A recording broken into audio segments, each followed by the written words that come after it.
इस वीडियो में दी गई जानकारी सामग्री गणना की प्रामाणिकता या विश्वसनीयता की गारंटी नहीं है। सूचना के विभिन्न माध्यमों, ज्योतिष, पंचांग, प्रवचनों, धार्मिक मान्यताओं, धार्मिक ग्रंथों आदि से संकलित करके यह सूचना आप तक प्रेषित की गई है। हमारा उद्देश्य सिर्फ सूचना पहुंचाना है। पाठक या उपयोगकर्ता इसे सूचना समझकर ही ले। इसके अतिरिक्त इसके किसी भी तरह से उपयोग की जिम्मेदारी स्वयं उपयोगकर्ता या पाठक की ही होगी। नमस्कार दोस्तों, स्वागत है आपका हमारे YouTube चैनल सांसारिक जानकारी पर। हम आपको यहाँ पंडित प्रदीप जी मिश्रा द्वारा बताए गए उपाय जो वे अपनी कथा में बताते हैं, उनकी जानकारी देते हैं, ताकि आपको एक ही जगह पर ही सारे उपाय मिल जाए। गुरु जी के बताए गए उपाय श्री शिव पुराण से जाने गए होते हैं, इसलिए निसंदेह भगवान शिव पे विश्वास रख कर करे। इस पुराण में शिव जी को वात्सल्य, दया और करुणा की मूर्ति के रूप में महिमामंडित किया गया है। इस पुराण का पाठ करने से भक्तों के अंदर भी ऐसे ही गुणों का संचार होता है, यानी भक्तों का चरित्र भी भगवान शिव की ही तरह बनने लगता है। जो भक्त शिव पुराण का विधि पूर्वक पाठ करते हैं, वो जीवन मरण के चक्र से भी मुक्ति पा जाते हैं। सनातन धर्म में पौष माह को महत्वपूर्ण माना जाता है। इसी माह से अंग्रेजी कैलेंडर प्रारंभ होता है। साल 2024 के पहले दिन सोमवार है। सोमवार का दिन भगवान शिव को समर्पित है। इस दिन महादेव के साथ माता पार्वती की भी पूजा की जाती है। साथ ही सोमवार का व्रत भी रखा जाता है। शिव पुराण में कहा गया है कि सोमवार के दिन भगवान शिव का जलाभिषेक करने से मनोकामना पूरी होती है। साथ ही जीवन में चल रही परेशानियां दूर होती हैं। अगर आप भी भगवान शिव की कृपा पाना चाहते हैं तो 1 जनवरी सोमवार के दिन शुभ मुहूर्त में भगवान शिव का अभिषेक करें।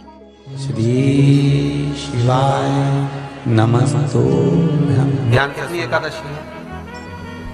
स्कंद पुराण यहाँ तक कहती है कि इस कथा के चरित्र को जो श्रवण कर लेता है उसको 26 एकादशी करना भी नहीं पड़ती। इस एकादशी की केवल ये कथा सुनकर ही वो तर जाता है। बहुत ध्यान से सुनना इसको, कथा तो बड़े भाव से सुन लो इसको, है? बड़े प्रेम से। इसलिए सारी एकादशियों में निर्जला एकादशी की महत्वता शास्त्र प्रमाण करता है। महाराज, निर्जला एकादशी का उद्यापन जो करा जाता है, उसका उद्यापन और प्रदोष का जो उद्यापन करा जाता है, इन दोनों का क्रम लगभग एक जैसा ही। तो निर्जला पहुंचे है, और निर्जला ने जाकर भगवान नारायण से निवेदन करा। भगवान विष्णु ने पूछा, क्या बात है निर्जला, आज तुम खेलती हुई यहां पर आकर खड़ी हो गई, क्या हुआ, क्या है? क्या तुमको गौलोक धाम में आनंद की अनुभूति नहीं हो रही जो तुम वैकुंठ में आई हो? निर्जला घूमती घूमती भगवान के सम्मुख में पहुंच गई। भगवान ने पूछ रहे हैं, बार बार पूछा, निर्जला हुआ क्या तुमको?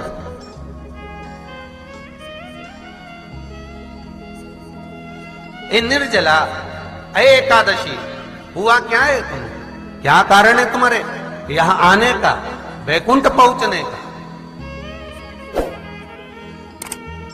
बहुत ध्यान देना महाराज। शास्त्र कहता है सोमवार, मंगलवार, बुधवार, गुरुवार, शुक्रवार, शनिवार, ये देवता वो देवता सबके व्रत कर लो, सारे व्रत कर लो, पर ये व्रत आपको परमात्मा के धाम तक लेकर नहीं जा सकते, क्योंकि इनका जो पुण्य है वो मृत्यु लोक में आप थोड़ा सा भी व्रत करते हैं तो पुण्य समाप्त हो जाता है।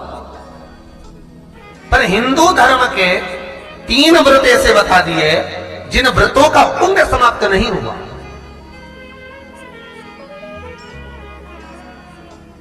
हिंदू धर्म के 3 व्रत ऐसे हो गए जिनका पुण्य समाप्त नहीं हुआ महाराज। क्यों?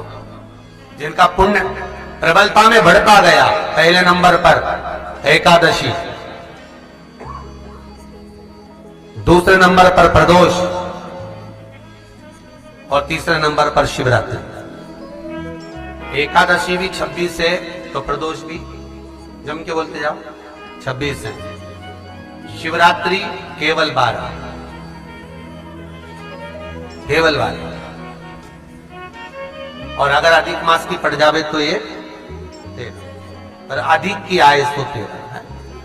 तो यहां शास्त्र कह रहा है कि 3 व्रत हमारे यहाँ जिनका पुण्य समाप्त नहीं हुआ, जिनका पुण्य प्रबल हुआ, बड़ा, इसलिए आज भी माता एकादशी का व्रत करती है। और एकादशी का व्रत कर कर अगर कोई जीवात्मा को देते हैं, कोई मर भी गया तो उसको एकादशी का दान देते हैं। एकादशी का उसको दान दिया है। महाराज निर्जला खड़ी पूछा क्यों आई हो, क्या कारण? निर्जला आई। तब लक्ष्मी मैया उठकर निर्जला के करीब में गई। निर्जला बहुत सरल थी निर्जला। कहते हैं कामा एकादशी सबसे लंबी है। कौन सी एकादशी? कामा। फिर मोक्षदा उससे नीची है महाराज। और निर्जला जो है बिल्कुल छोटा स्वरूप है। निर्जला का मतलब देखा जाए तो केवल 2 चोटी करी हुई है। मस्तक पर भोर लगा हुआ है निर्जला के, माथे पर बिंदी लगी हुई है निर्जला के, सुंदर गले में तुलसी की मालाएं पहनी है निर्जला, हाथ में जो हाथ फूल जैसी माताएं पहले पहनती थी, आपको ध्यान में होगा, ऐसा बड़ा फूल होता था, अंगूठियां पड़ी होती थी, हाथ में ऐसा लगा रहता है। तो निर्जला हाथ फूल भी तुलसी के धारण करी। बड़ा सुंदर स्वरूप है माता निर्जला का महाराज। छोटी है तो माता लक्ष्मी उनके पास में गई और निर्जला से जाकर पूछा, निर्जला तेरे आने का कारण क्या है? तू बता। नारायण आपसे पूछ रहे हैं कि क्यों आई हो, किस लिए आई हो, क्या है तुम्हारे आने का कारण? निर्जला ने कहा, मेरी विनती केवल इतनी सी है मां कि मैं ये चाहती हूं कि मैं जीव के प्राण छूटने के बाद उसके प्राणों को जिस समय मैं लेकर जीवात्मा के प्राणों को परमात्मा तक भेजूं, बैकुंठ तक भेजूं, गौलोक धाम तक भेजूं, उस बीच में मुझे ले जाते समय कई नरक भी बीच में पड़ेंगे, कई स्थान ऐसे बैतरणी आदि के स्थान बीच में आएंगे, तो वो स्थान में मुझे रोका ना जाए, मैं सीधे भगवान के धाम पहुंच जाऊं। ऐसी कृपा, ऐसी दया। जितनी भी माताएं एकादशी का व्रत करती, बहुत ध्यान से सुनना आज की कथा को। शायद जिंदगी में मिली ना मिली, पर ये कथा का रिश्ता तो बहुत ध्यान से सुनना। स्कंद पुराण यहां तक कहती है कि इस कथा के चरित्र को जो श्रवण कर लेता है उसको 26 एकादशी करना भी नहीं पड़ती। इस एकादशी की केवल ये कथा सुनकर ही वो तर जाता है। बहुत ध्यान से सुनना इसको, कथा को। सबसे पहला नियम एकादशी व्रत का, सबसे पहला नियम है कि आप जिस दिन व्रत करो उसके एक दिन पहले भक्ति का संचार इस हृदय में करो। भक्ति का संचार इस हृदय में कर लीजिए। जिस दिन आप व्रत करो, जैसे एकादशी का व्रत कर रहे हो तो दशमी के दिन शाम का समय जब आवे, रात्रि जब होने लगे, शाम का समय आवे और रात्रि का आप जब भोजन ग्रहण करो तो उस भोजन में कोई ऐसा पदार्थ ग्रहण मत करिए जिस पदार्थ के कारण आपकी एकादशी बिगड़ जाए। कोई बेकार भोजन में ग्रहण नहीं करना, श्रेष्ठ भोजन ग्रहण करिए दशमी। और एकादशी का दूसरा नियम बहुत ध्यान से सुनिएगा। जिस दिन आपकी एकादशी का व्रत हो उस दिन प्रयास करिएगा कि अपने हाथ से किसी भी वृक्ष की कोई पत्ती टूटे ना। अपने हाथ से किसी भी वृक्ष की, पौधे की, किसी भी वृक्ष की पत्ती अपने हाथ से ना टूटे। बहुत ध्यान दीजिएगा महाराज। एकादशी का ये दूसरा नियम है कि अपने हाथ से किसी पौधे की, किसी वृक्ष की, किसी डाली की कोई पत्ती ना टूटे, इसका प्रयास करें।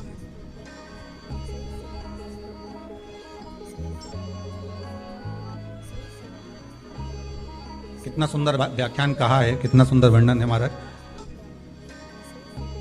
कि मात्र एकादशी का व्रत कर लेने पर, मात्र एकादशी का व्रत कर लेने पर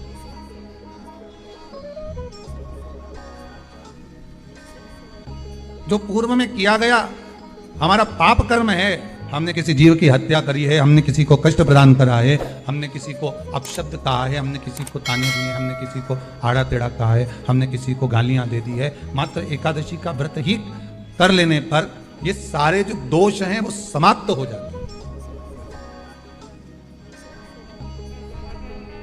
सारे दोष हमारे समाप्ति पर आ जाते हैं।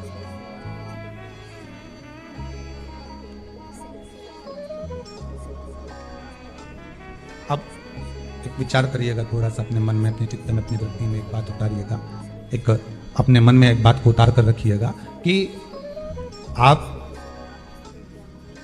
अपने पाप को, अपने पाप कर्म को जिस दिन छिन्न करने वाले हो, समाप्त करने वाले हो, अपने पाप को आप जिस दिन समाप्ति पर लेकर जा रहे हो, तो उसके एक दिन पहले आपको प्रसन्नता होना चाहिए कि नहीं होना चाहिए कि कल मेरा पाप कटने वाला है, कल मेरा पाप समाप्त होने वाला है। जो मैंने पाप कर्म करा है वो समाप्त होगा, जो मैंने पाप कर्म करा है वो कल समाप्त हो जाएगा। तो एक दिन पहले आपके चेहरे पर प्रसन्नता हो कि ना हो?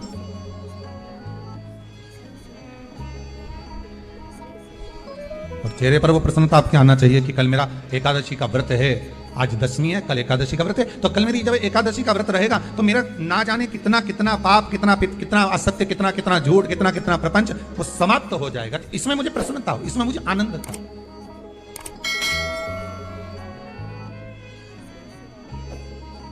तो क्या कहा गया कि प्रयास करिएगा कि एकादशी के दिन कोई वृक्ष की, कोई डाली की, कोई कोपल की कोई पत्ती ना तोड़ी जाए। क्यों?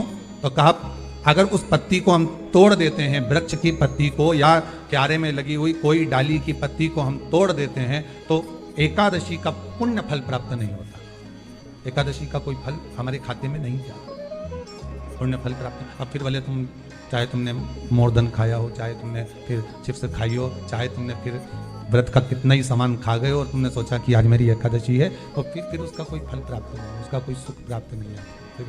सबसे पहला नियम एकादशी व्रत का, सबसे पहला नियम है कि आप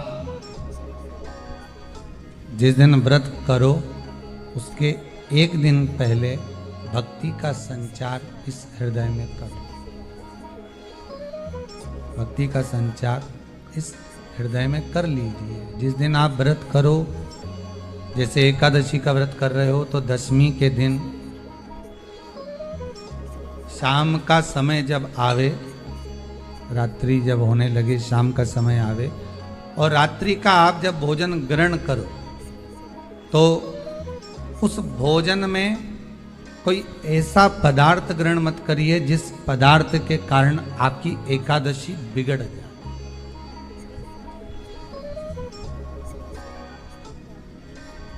कोई बेकार भोजन हमें ग्रहण नहीं करना, श्रेष्ठ भोजन ग्रहण करिए दशमी। और एकादशी का दूसरा नियम बहुत ध्यान से सुनिएगा। जिस दिन आपकी एकादशी का व्रत हो उस दिन प्रयास करिएगा कि अपने हाथ से किसी भी वृक्ष की कोई पत्ती टूटे ना। अपने हाथ से किसी भी वृक्ष की, पौधे की, किसी भी वृक्ष की पत्ती अपने हाथ से ना टूटे।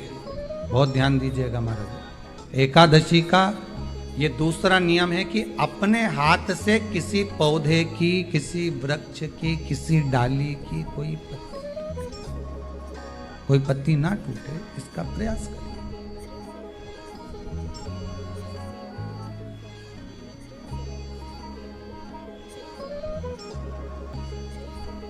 कितना सुंदर व्याख्यान कहा है, कितना सुंदर वर्णन है महाराज कि मात्र एकादशी का व्रत कर लेने पर, मात्र एकादशी का व्रत कर लेने पर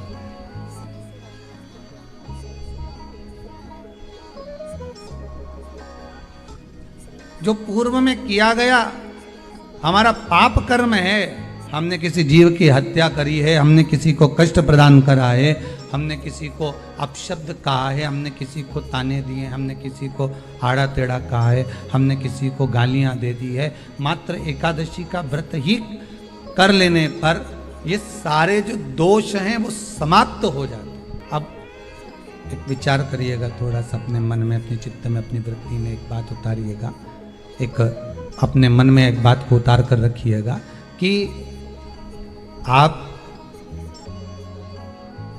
अपने पाप को, अपने पाप कर्म को जिस दिन छिन्न करने वाले हो, समाप्त करने वाले हो, अपने पाप को आप जिस दिन समाप्ति पर लेकर जा रहे हो, तो उसके एक दिन पहले आपको प्रसन्नता होना चाहिए कि नहीं होना चाहिए कि कल मेरा पाप कटने वाला है, कल मेरा पाप समाप्त होने वाला है,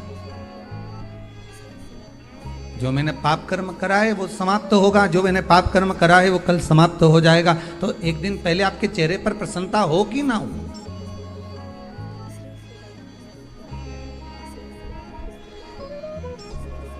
और चेहरे पर वो प्रसन्नता आपके आना चाहिए कि कल मेरा एकादशी का व्रत है, आज दशमी है, कल एकादशी का व्रत है, तो कल मेरी जब एकादशी का व्रत रहेगा तो मेरा ना जाने कितना कितना पाप, कितना असत्य, कितना झूठ, कितना प्रपंच वो समाप्त हो जाएगा। इसमें मुझे प्रसन्नता हो, इसमें मुझे आनंदता हो। तो क्या कहा गया कि प्रयास करिएगा कि एकादशी के दिन कोई वृक्ष की, कोई डाली की, कोई कोपल की कोई पत्ती ना तोड़ी जाए। क्यों?